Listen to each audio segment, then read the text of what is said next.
After चंद की जो के शाला में आपका हार्दिक स्वागत करता हूं। आज मैं आपके लिए कॉमेडी स्टोरी लेकर आया हूं। उम्मीद है आपको पसंद आएगी। इसमें लगेंगे आपको कॉमेडी के नो झटके। क्या पता आपको कौन सा झटका पसंद आए, इसलिए कहानी को पूरा सुने और ऐसी कॉमेडी कहानी आपको आगे भी मिलती रहे, इसके लिए चैनल को लाइक और सब्सक्राइब अभी से कर दें। धन्यवाद। तो अब हम कहानी शुरू करते हैं। जब गांव में आया स्मार्ट गांव ऐप। गांव का नाम था बुद्धिपुर। नाम भले ही बुद्धिपुर था, लेकिन यहां की सबसे तेज चीज थी पोस्टमैन की साइकिल, वो भी ढलान पर। एक दिन गांव में बड़ी हलचल मच गई। कारण था सरकार की तरफ से आया नया ऐलान। अब गांव बनेगा स्मार्ट गांव, हर काम होगा मोबाइल ऐप से। गांव वालों ने ऐप सुना और एक दूसरे का मुंह देखने लगे। पहला झटका, सरपंच की सभा। सरपंच जी, जिनके पास स्मार्टफोन था लेकिन कॉल उठाने के लिए चश्मा, कान और पोते तीनों चाहिए होते थे, उन्होंने माइक संभाला।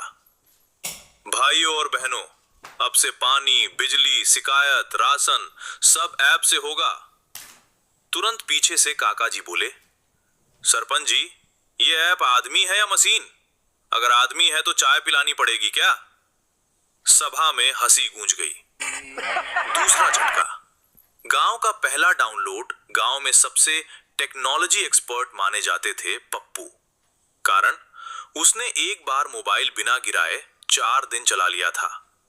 पप्पू ने सबको बुलाकर ऐप डाउनलोड किया। नेट चला, रुका, फिर चला, फिर बोला नेटवर्क खोजा जा रहा है। गांव वालों ने भी मदद शुरू कर दी। कोई मोबाइल हवा में घुमाने लगा, कोई पेड़ पर चढ़ गया। किसी ने कहा मोबाइल उत्तर दिशा में रखो। आखिरकार ऐप खुला। तीसरा झटका, शिकायत दर्ज करने की कोशिश। पहली शिकायत आई, नल से पानी नहीं आ रहा था। पप्पू ने ऐप खोला। ऐप ने पूछा समस्या चुने। पप्पू बोला समस्या तो पानी की है, अब इससे क्या छुपाना। ऐप बोला फोटो अपलोड करें। पप्पू ने नल की फोटो खींची। ऐप बोला वीडियो अपलोड करें। पप्पू ने नल के सामने खड़े होकर वीडियो बना दी। ऐप बोला समस्या का समाधान बताइए। पप्पू गुस्से में बोला, अरे भाई, अगर समाधान पता होता तो शिकायत क्यों करता। ऐप क्रैश हो गया। चौथा झटका, दादी और डिजिटल राशन। अब राशन भी ऐप से मिलना था। दादी ने मोबाइल पकड़ा और बोली, बेटा इसमें गेहूं दबाऊं या चावल? पप्पू बोला, दादी स्क्रीन पर जो लिखा है वही दबाइए। दादी ने जोर से स्क्रीन पर उंगली मारी और बोली, ले दबा दिया। मोबाइल बंद हो गया। दादी बोली, देखा, ज्यादा दबाने से चीज बंद हो जाती है, हमारे जमाने में भी यही नियम था। पांचवा झटका, ऐप से शादी का पंजीकरण। गांव में शादी थी गोलू की। अब शादी का रजिस्ट्रेशन भी ऐप से होना था। ऐप ने पूछा दूल्हे का नाम। गोलू ने लिखा। दुल्हन का नाम लिख दिया। आप दोनों की सहमति? गोलू ने हां दबाया। दुल्हन ने कहा रुको, पहले मां से पूछ लूं। ऐप बोला टाइम आउट। शादी हो गई, लेकिन ऐप में स्टेटस आया वेडिंग। छठा झटका, स्मार्ट घंटी। सरकार ने गांव में स्मार्ट घंटी लगवाई, मोबाइल से बजने वाली।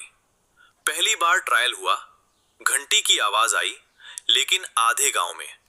बाकी आधे गांव में मोबाइल अलार्म बज गया। एक आदमी बोला, मैं तो सो रहा था, मुझे क्यों उठाया? दूसरा बोला, घंटी गांव की थी, नींद मेरी क्यों टूटी? सातवां झटका, बिजली बिल ऑनलाइन। अब बिजली बिल भी ऐप से। काका जी ने ऐप खोला, बिल देखा और बोले, अरे ये तो ज्यादा है। ऐप ने पूछा, क्या आप संतुष्ट हैं? काका जी ने गुस्से में नहीं दबाया। अगले दिन मैसेज आया, आपकी असंतुष्टि दर्ज कर ली गई है, बिल वही रहेगा। काका जी बोले, वाह, पहले बिल काटते थे, अब सीधे उम्मीद काट देते हैं। आठवां झटका, गांव की पंचायत का फैसला पूरा गांव इकट्ठा हुआ। सरपंच बोले, भाइयों ऐप तो आ गया, लेकिन गांव वाला दिमाग अभी अपडेट नहीं हुआ। तभी दादी बोली, बेटा ऐप अच्छा है, लेकिन सब्जी अभी भी मंडी से ही अच्छी मिलती है। सब चुप हो गए। आखिरी सीन। स्मार्ट लेकिन अपने तरीके से फैसला हुआ। शिकायत ऐप से, लेकिन समझदारी इंसान से। तकनीक जरूरी, लेकिन चाय की चर्चा उससे भी जरूरी।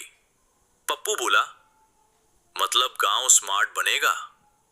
काका जी बोले, हाँ, लेकिन दिमाग नेटवर्क पर नहीं छोड़ेगा। और पूरा बुद्धिपुर हंस पड़ा।